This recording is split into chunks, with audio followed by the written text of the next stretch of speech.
C-A-M-E-L-S. That's right, folks. C for comedy, A for Abbott, M for Maxwell, E for Ennis, L for Lou Costello. Put them all together and they spell Camel.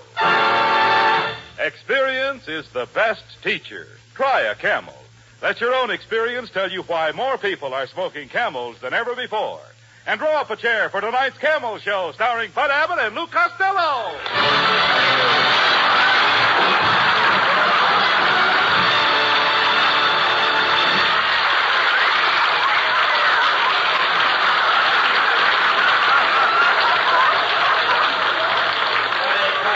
Costello, come here. Costello, will you come over here, please? Will you listen to me? What are you writing on that pad? Hey, Abbott. What are you writing on that pad? I'm just making out a list of girls I'm going to kiss next week. Here's who I got picked out. Lizzie Schwartz, Maggie Mugglemeyer, Tessie Tinfoil, Lana Turner. Now, wait a minute. No. Lana Turner wouldn't kiss you. Oh, no? Oh, no. Then I'll scratch her off my list. I love you. You dummy, always thinking of girls. Girls. A great men don't waste their time on girls. Where do you suppose Benjamin Franklin would have been if he'd have thought of girls all of the time? In the front row at Earl Carroll's? No. Costello, I've been telling you for the past 3 weeks. You've got to quit chasing girls and get yourself a job. Look how sloppy you are. Look at your socks. I can't help my socks, Abbott.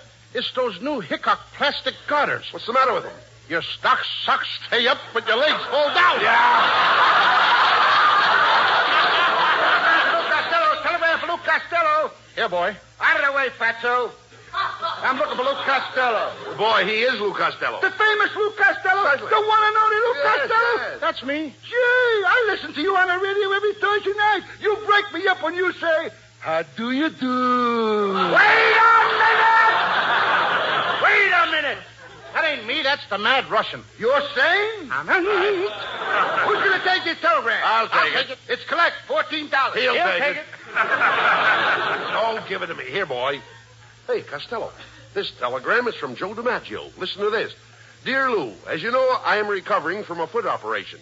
I would appreciate you taking my place on the New York Yankees until I recover. Please report to the Yankee Stadium immediately. Signed, Joe DiMaggio. Abbott. Hey, that's wonderful. News. That's the news I've been waiting for. I'm going to be a big league ball player. Yes. DiMaggio probably heard about my playing with the Cucamonga Wildcats last year.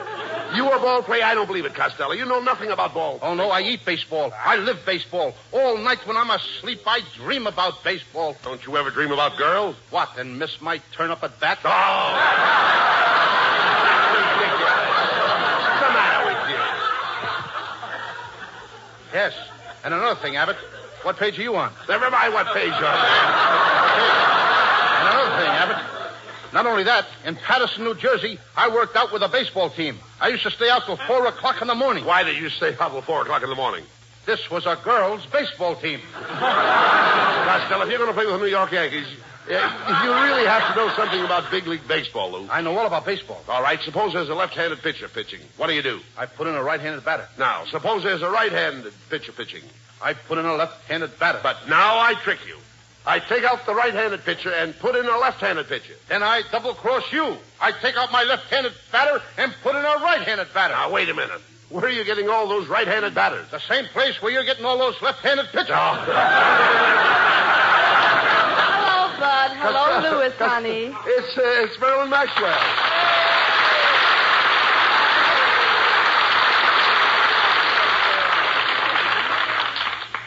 Hello, Marilyn. I've got great news. I'm going to play ball with the New York Yankees. I'm taking you along as a pitcher. Oh, now, Costello, Marilyn Maxwell can't pitch. Oh, no? You should see all the guys she struck out that were trying to get to first base. This kid has got some nice curves. Oh, Louis, you're so sweet. But I do hope you be careful. You know big league baseball is a very dangerous game. Oh, what's dangerous about baseball, Marilyn? Well, I read in the paper this morning that in the opening game in Boston, 5 players died on base. Marilyn, you don't seem to know much about baseball. Let me show you how to play indoor baseball. First, I put my left arm around your waist. Then I snuggle my head on your shoulder like this. Then I press my cheek against your cheek. Oh, wait a minute, Costello. That's not the way to play indoor baseball. How do you like that? Every season, new rules. Well, goodbye. fine. Good luck, Louis. I just know you'll become famous with those New York Yankees. Marilyn's right, Thank you, Costello. dear. This is your chance to become famous. Now, you've got a good job as a baseball player, and you might find your proper niche in life. Yes, I might. I mean, after all, if I find my... What will I find? A niche. You'll find your niche. Abbott, when I find an itch, I scratch it. Now, what in the world are you talking about? An itch? I once had the 7-year itch. What happened?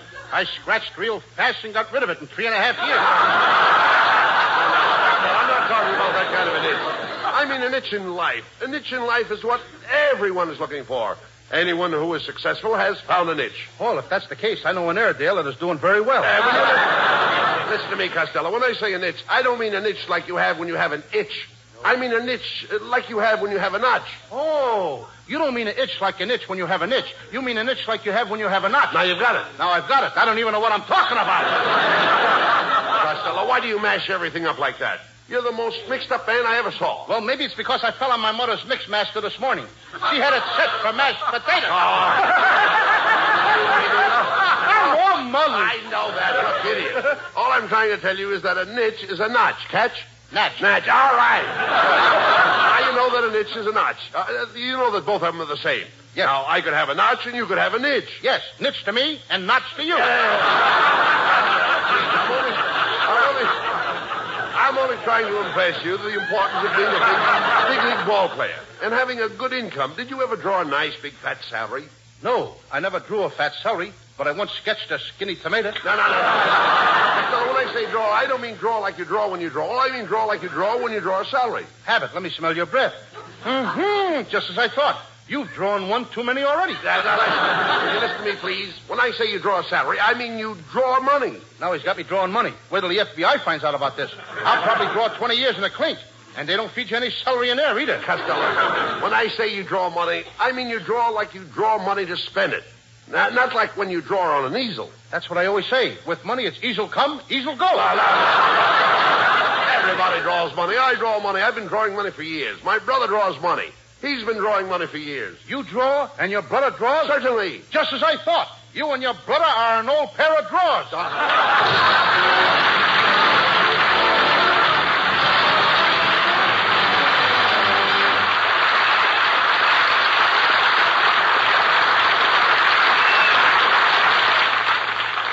Experience is the best teacher. It happened shortly after the end of the war. 2 cigarettes glow in the dusk on the veranda of a country house as a man and woman are chatting. The woman remarks, Robert, you've changed your cigarette brand. This is a Camel. I can tell without even looking. Yes, I have changed my brand. You know how we smoked whatever cigarettes we could get during the war? Don't I? Yes, I must have tried all the brands during that shortage. That's when I found I liked Camel's best. And weren't you right? Yes, experience is the best teacher. During the wartime shortage, people smoked whatever cigarettes they could get. It was this experience that taught millions the differences in cigarette quality. As smokers tried cigarette after cigarette on their T-zones, that's T for taste and T for throat, it was Camel's rich, full flavor and cool mildness that stood out from all the others. The result? Today, more people smoke Camels than ever before. Experience is the best teacher. Try a Camel.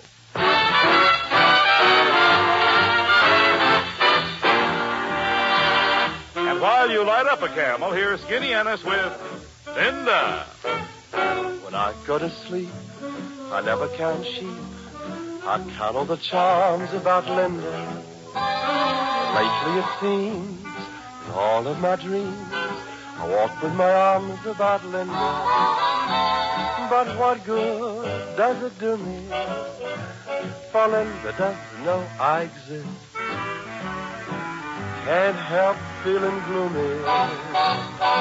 Think of all the loving I've missed. We pass on the street, my heart skips a beat. I say to myself, hello, Linda. If only she'd smile, I'd stop her a while, and then I would get to know Linda. But miracles still happen, and when my lucky star begins to shine, with one lucky break, I'll make Linda mine.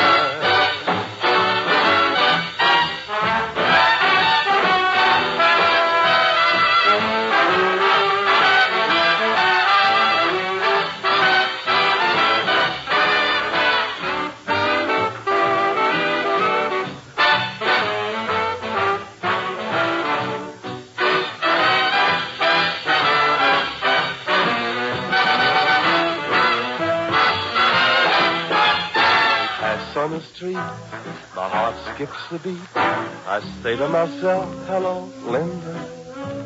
If only she'd smile, I'd stop her a while, and then I would get to know Linda.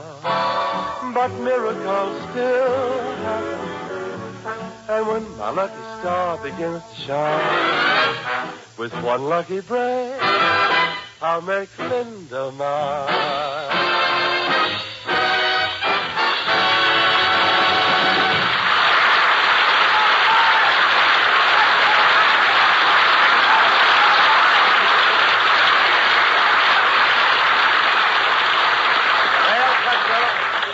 Be a big league ball player, you've got to get yourself in shape. Now, from 8 a.m. to 9 a.m., you lift weights. From 9 to 10, deep knee bends. 10 to 11, skip rope. 11 to 12, run 5 miles. 12 to 1, I'll never make it.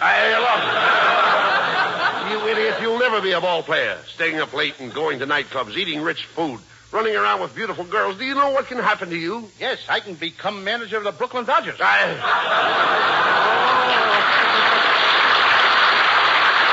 Costello, I don't even know why DiMaggio picked you. You don't even know how to swing a bat. I know all about swinging bats. When I was a kid, my father used to hit me with a baseball bat.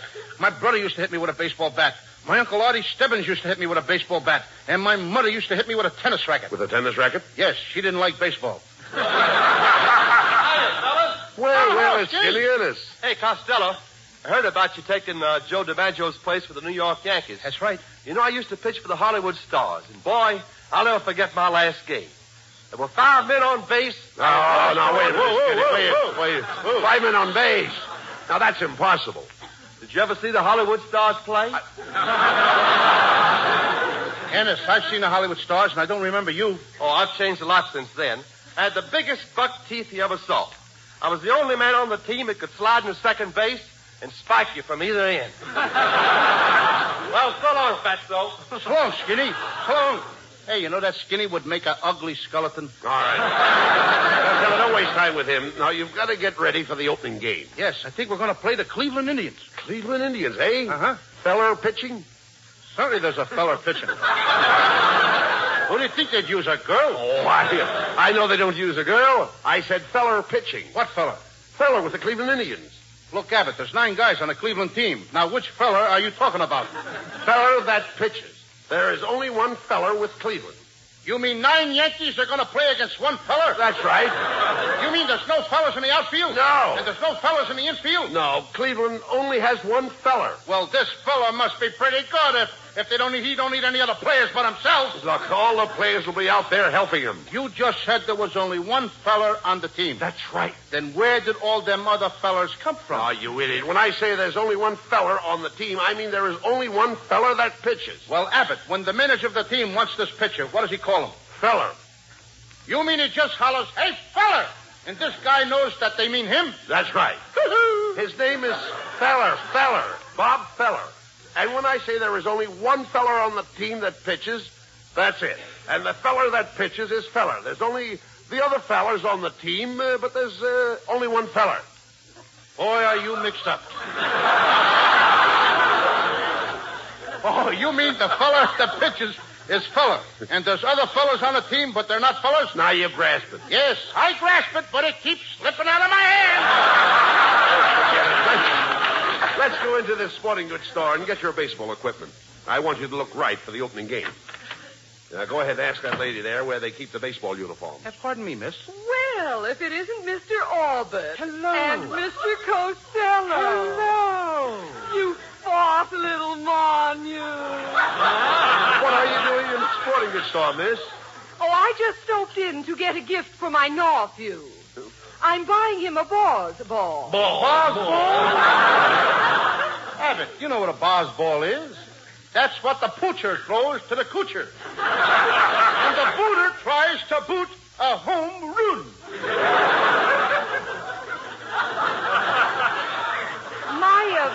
My nephew is just a lotto chope, but his ambition is to be a Brooklyn Dodger catcher.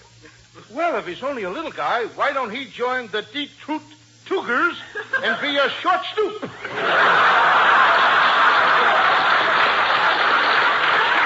I must be going. As we say in Chinese, 一 your gooey hot suey on Christmas to you. And a dish of gooey chop suey and a puss for you, too. Hey, look, Costello. Here comes the salesman now. Oh, good morning, boys. As Johnny Weissmuller said to Buster Crab, what dive did you come out of? Well, my friend and I are here to get some baseball equipment. I'd like to see a baseball uniform that would fit Costello. So would I.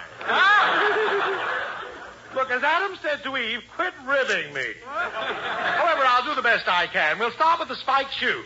What size do you wear? 8. Oh, let me see. I've only got one pair left, and they're size 5.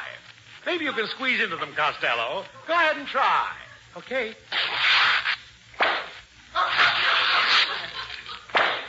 What do you know?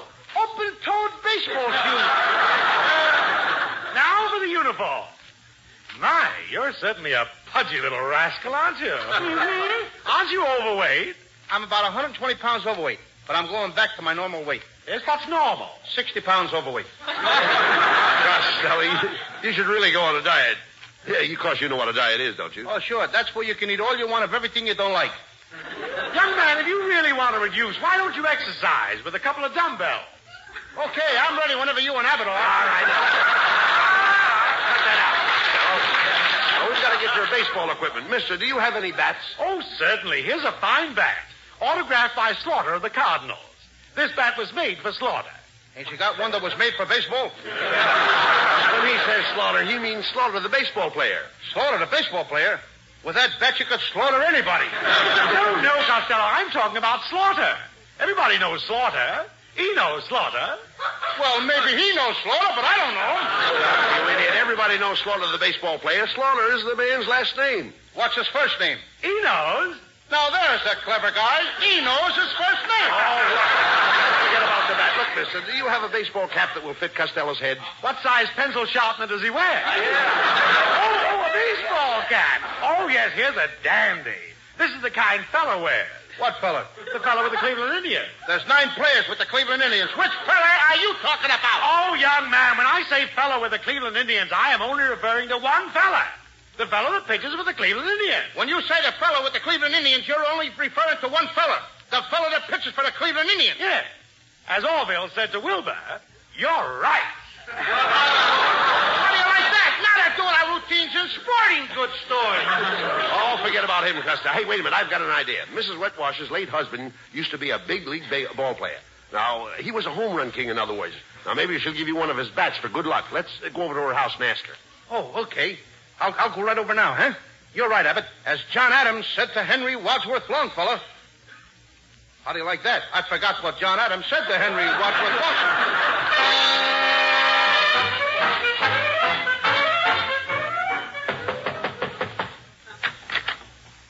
Well, good morning, Mrs. Wetwash. Oh, hello, Mr. Abbott. Oh, my, you know you ought to muzzle that St. Bernard dog. Oh, pardon me, it's Costello. Tell me, Costello, how are things in Gawker, moron? Mrs. Whitwash, I wish you hadn't said that. I was just telling Abbott your face reminds me of a rose. Oh, really? An American Beauty rose? No, a rhinoceros. Costello. Mrs. Wetwash, Costello's leaving for New York to join Joe DiMaggio's place. Take Joe's place. Isn't that wonderful? He's going to play with the Yankees. Oh, I can't believe it. Yes? What do those big Yanks want with a little jerk like him? Mrs. Whitwash, that was an insult. I'll have you know that beautiful women find me irresistible. I don't find you irresistible. And I don't find you beautiful. Quiet, Costello. Ask her for those baseball bats her husband left her. Okay. Mrs. Whitwash, I understand when your husband was alive, he had a lot of old bats. That's a lie. He never went out with anybody but me. No, Mrs. Wetwash. Costello means your husband's baseball bats. You see, he thought you might give him one of them. Yes, that's right, Mrs. Whitwash. You see, I need a good bat. Oh, you need a good bat. I'll be glad to help you out. Can I have the bat right now? Right now.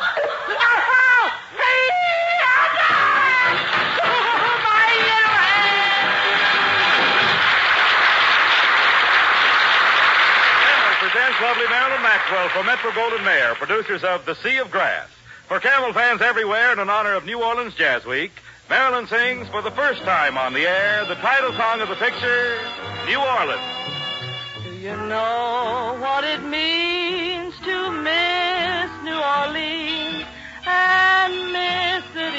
night and day. I know I'm not wrong. The feeling's getting stronger the longer I stay away. There's the moss-covered vines, the tall sugar pines, where mockingbirds used to sing. And I'd like to see the lazy Mississippi hurrying into spring. The moonlight on the bayou, a Creole tune that fills the air. I dream about magnolias in June, and soon I'm wishing that I were there. Do you know what it means to miss New Orleans when that's where you left your heart? And there's something more. I miss the one I care for more than I miss New Orleans. More than I miss New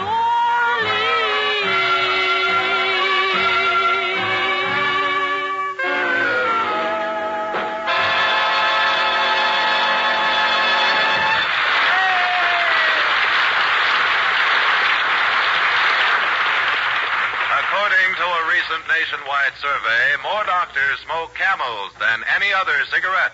3 leading independent research organizations asked this question of 113,597 doctors. What cigarette do you smoke, doctor? The brand named most was Camel. Now, you probably enjoy rich, full flavor and cool mildness in a cigarette just as much as doctors do. And that's why, if you're not a Camel smoker now, try a Camel on your T-zone. That's T for taste and T for throat. Your true proving ground for any cigarette. See if Camel's rich flavor of superbly blended choice tobaccos isn't extra delightful to your taste. See if Camel's cool mildness isn't in harmony with your throat. See if you, too, don't say, Camels suit my T-zone to a T.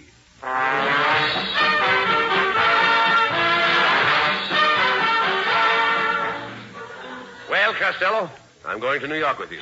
You know, Bucky Harris, the Yanks manager, gave me a job as coach for as long as you're on the team. Look, Abbott, if you're the coach, you must know all the players. I certainly do. Well, you know, I never met the guys, so you'll have to tell me their names, and then I'll know who's playing on the team. Oh, I'll tell you their names, but you know, strange it may seem, they give these ball players nowadays very peculiar names. You mean funny names? Strange names, pet names, like Dizzy Dean and... His brother Daffy? Daffy Dean. And their French cousin. French? Gouffet. Gouffet Dean, oh, I see. Well, let's see, we have on the bags, we have who's on first, what's on second, I don't know who's on third. That's what I want to find out. I say, who's on first, what's on second, I don't know who's on third. Are you the manager? Yes. You're going to be the coach, too? Yes. And you know the fellow's name? Well, I should. Well, then who's on first? Yes. I mean the fellow's name. Who? The guy on first. Who? The first baseman. Who? The guy playing first. Who is on first? I'm asking you who's on first. That's the man's name. That's whose name? Yes. Well, go ahead and tell me. That's it. That's who? Yes. You got a first baseman? Certainly. Who's playing first? That's right. When you pay off the first baseman every month, who gets the money? Every dollar of it. All I'm trying to find out is the fellow's name on first base. Who? The guy that gets the money. That's it. Who gets the money on He first does, every dollar. Sometimes his wife comes down and collects it. Whose wife? Yes. What's wrong with that? Look, all I want to know is when you sign up the first baseman, how does he sign his name to the Who? contract? The guy. Who? How does he sign his That's name? how he signs it. Who? Yes.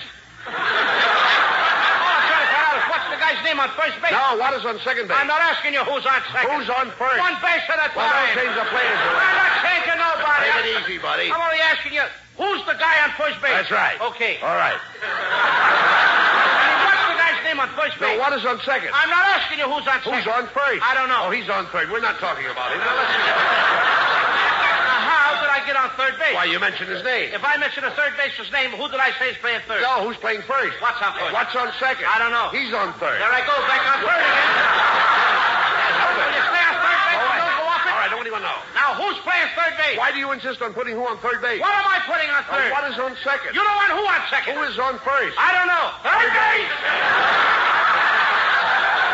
Look, you got outfield? Sure. The left fielder's name. Why? I just thought I'd ask. Well, I just thought I'd tell you. Then tell me who's playing left field. Who is playing first? I'm not. Stay out of the infield.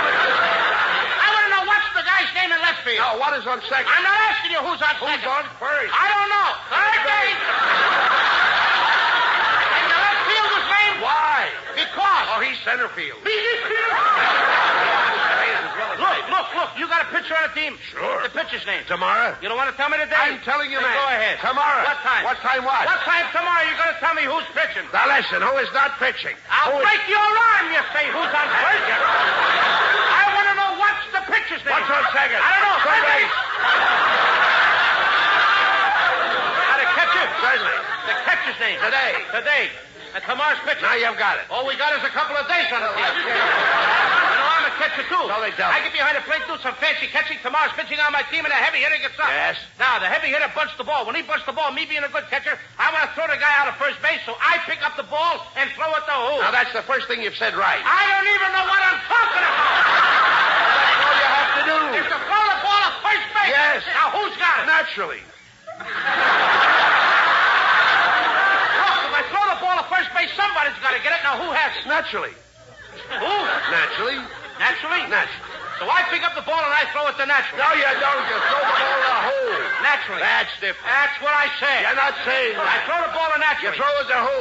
Naturally. That's it. That's what I said. Listen, you asked me. I throw the ball to who? Naturally. Now, you ask me. You throw the ball to who? Naturally. That's it. Same as you. Don't take them away. Same as you. Now get it over. I throw the ball to who? Whoever it is drops the ball and the guy runs a second. Yes. Who picks up the ball and throws it to what? What throws it to? I don't know. Throws it back to tomorrow. Triple play. Yes. Another guy gets up and it's a long fly ball to because. Why? I don't know. He's on third and I don't give a darn. Well, what? I said I don't give a darn. Oh, that's our shortstop. I'm in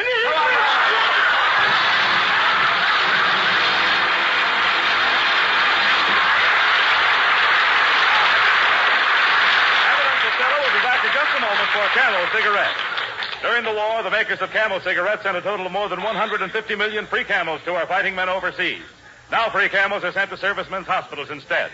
This week, the Camels go to Veterans Hospital, Fort Lyon, Colorado, USAF Station Hospital, Davis-Monthan Field, Tucson, Arizona, U.S. Naval Hospital, Quantico, Virginia, U.S. Marine Hospital, Baltimore, Maryland, and Veterans Hospital, Palo Alto, California. Camel broadcasts go out to the United States 3 times a week. Are rebroadcast to practically every area in the world where men are still stationed and to our good neighbors in Central and South America. And now back to Bud Abbott and Lou Costello. What is that, Lou, you've got in your hand there? Another telegram? Hey, Abbott, look, I just got a telegram from Joe DiMaggio. Well, go ahead and read it. Okay. Dear Lou, just heard your show. I think you have the makings of the world's greatest natural ball player. You have spiked teeth, a club head, and you've been off your base for years. Good night, folks. Good night, everybody, and a special good night to Joe DiMaggio. Get well quick, Joe.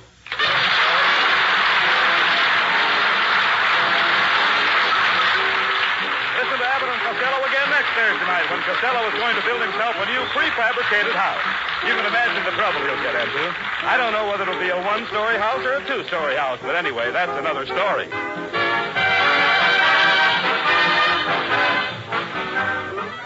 Prince Albert Pipe Appeal. They're one and the same thing. Any tobacco burns, makes smoke, but where else can you find the tobacco that has the pipe appeal of Prince Albert? The coolness, mildness, the rich, full flavor. Prince Albert is specially treated to ensure against tongue bite. Crim cut to smoke slow and cool. So pack your pipe with mellow, rich PA. Enjoy Pipe Appeal with Prince Albert. And while we're speaking of enjoying yourself, be sure to tune in on Grand Ole Opry on NBC Saturday night. You all know and love the songs of America, but this week you have something extra special in store for you. Red Foley and his guests, Ernest Tubb and Roy Acuff. Grand Ole Opry Saturday night on NBC. Be sure to tune in next week for another great Abbott and Costello show brought to you by Camel Cigarettes. And remember, experience is the best teacher. Try a Camel. Let your own experience tell you why more people are smoking Camels than ever before. C-A-M-E-L-S.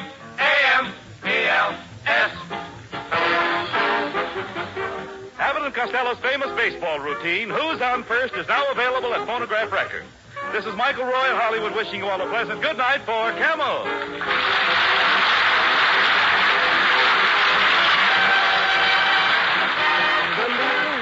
Come on,